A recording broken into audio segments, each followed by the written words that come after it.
Mart यानी कि डीमार्ट जो अपने तिमाही नतीजों के दम पर दबाव में है, ये स्टॉक दबाव में क्यों है? आइए चलते हैं अभिषेक के पास ये समझने के लिए। अभिषेक।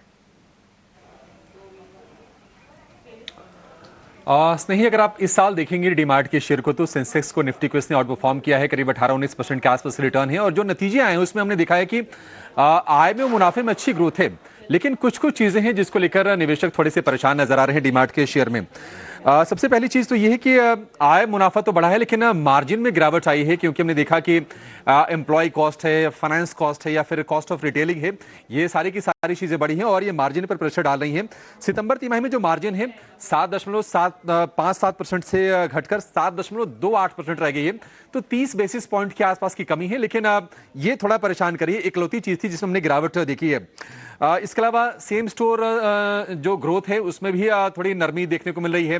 साथ साथ जो इनका ऑनलाइन वेंचर है डीमार्ट का, उसको स्केल बैक कर रही है डीमार्ट, और ये निवेशक थोड़ा सा इसको नेगेटिवली ले रहे हैं, क्योंकि हमने देखा है कि डीमार्ट रेडी है, उसको 5 शहरों में बंद कर दिया है कंपनी ने और 10 लोकेशंस पर ऑपरेट करी है। क्योंकि हमने देखा था कि देखिए जो क्विक कॉमर्स वाली कंपनीज हैं, चाहे वो ब्लिंकिट हो, ज़ेप्टो हो, स्विगी, इंस्टामार्ट हो, और ये थोड़ी फ्यूचर वाली चीज है, तो ऐसा लग रहा था कि नहीं, कंपटीशन में घुसकर उनको तगड़ी चुनौती देने के लिए डीमार्ट तैयार है, लेकिन ये स्केल बैक कर रही है। इसका मतलब कि शायद कंपनी को वहां ज्यादा अपॉर्चुनिटी नजर नहीं आ रही है।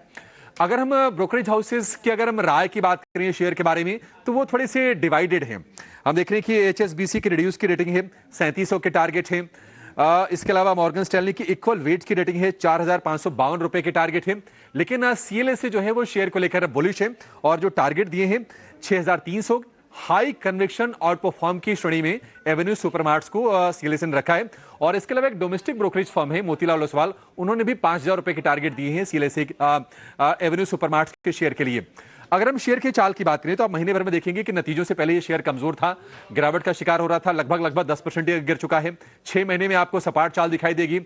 इस साल की बात करें 18-19% शेयर ऊपर है, लेकिन साल भर के अगर नजरिए से देखेंगे तो इस शेयर ने पैसे कमा के नहीं दिए हैं और ये आंकड़े दिखा रहे हैं।